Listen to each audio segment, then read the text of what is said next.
Hello chers élèves, donc aujourd'hui nous allons entamer le chapitre sur les équations et inéquations. On va commencer d'abord par les équations et on va parler en particulier des équations dans un premier temps du premier degré à une inconnue. Alors là vous avez trois exemples d'équations du premier degré à une inconnue.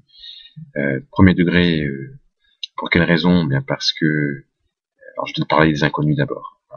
À une inconnue parce que comme vous pouvez le constater dans cette équation-là, la seule inconnue qu'il y ait, c'est y. Ici, la seule inconnue qu'il y ait, c'est p. D'accord? Et puis dans la dernière, c'est y aussi. Donc, ces trois équations ont une seule inconnue. Alors pourquoi du premier degré? C'est parce que les y, ils sont à la puissance 1. Et je vous rappelle que y puissance 1, c'est pareil que y. Donc cette équation-là, c'est une équation du premier degré à une inconnue.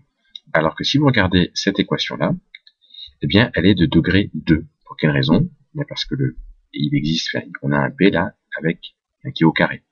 Donc quand on a des nombres qui sont au carré comme ça, des lettres qui sont au carré comme ça, ou des inconnues qui sont au carré, on dit qu'elles sont de degré 2. Donc là, pour l'instant, dans cette vidéo, on parlera principalement des équations du premier degré à une inconnue. Alors juste comment résoudre l'équation qu'on a ici? Alors l'idée, c'est de mettre tous les nombres en y dans le membre de gauche du égal, donc ici, et tous les nombres qui ne sont pas en y dans le membre de droite. Alors, pour faire comme ça, il faut se rappeler de deux propriétés qu'on a déjà vues.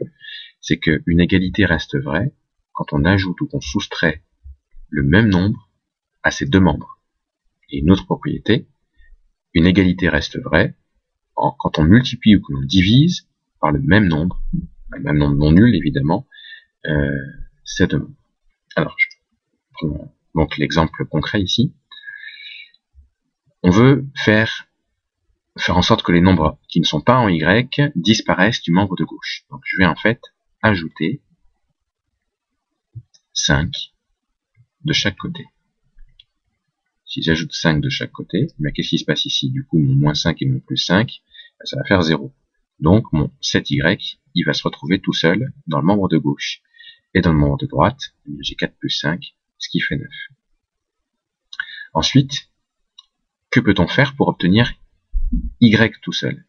Alors là, il faut se rappeler que, même s'il n'est pas écrit, 7y, c'est pareil que 7 fois y. Donc pour faire disparaître le 7 et entre guillemets le faire passer dans le membre de droite, eh bien, on divise des deux côtés par 7. Du coup, 7 divisé par 7, ça fait 1. Donc on peut les barrer. Et là, j'obtiens y est égal à 9 septièmes. Et donc là, voilà la manière dont on peut résoudre cette équation du premier degré. Alors, autre exemple maintenant. 8t plus 3 égale 3 moins 5t égale 5t plus 2, pardon. Donc c'est égal à 5t plus 2. Alors, comment on fait? D'abord, l'idée c'est de regrouper tous les termes en t dans le membre de gauche. Donc, je vais les faire disparaître du membre de droite. Et pour ça, ce terme-là, il faut le faire disparaître. Je vais donc faire moins 5t dans chacun des membres. Donc, moins 5t. Comme ça, ces deux-là, ils s'en vont. Ensuite, je peux calculer. 8t moins 5t, ça fait 3t. J'obtiens 3t plus 3 est égal à 2. Les nombres qui ne sont pas en t, je les fais passer dans le membre de droite. Je les élimine du membre de gauche. Donc pour l'éliminer, le 3t, j'ajoute son opposé, autrement dit, moins 3. Je fais donc moins 3 de chaque côté. Comme ça, 3 moins 3, ça fait 0. Et j'obtiens au final 3t est égal à 2 moins 3, ce qui fait moins 1. Maintenant, dernière étape, je peux me débarrasser du 3 qui est ici, en me rappelant que là, c'est comme si j'avais un fois. Et donc, je vais diviser dans chaque membre par 3. Voilà. Comme ça, les 3 disparaissent ici.